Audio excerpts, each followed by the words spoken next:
This vessel right here is 156 inches in diameter. That's 13 feet wide, 45 feet seam to seam, 115,000 pounds. Standing next to it, you'll understand why it's not going anywhere. A vessel this size on a flatbed, you're looking at an oversized load permit, pilot cars, route surveys, both directions. We came to it instead. The vessel never moved. Before we fire a single burner, the whole shell gets wrapped.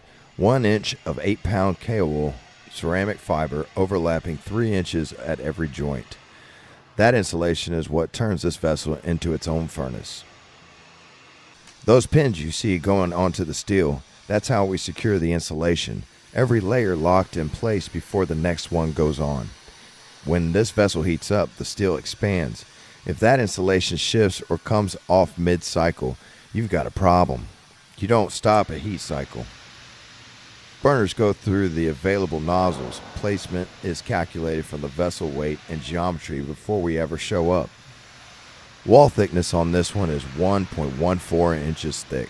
Minimum soak time at 1150 degrees Fahrenheit for 1 hour and 15 minutes. But that cook doesn't start until all of it is right.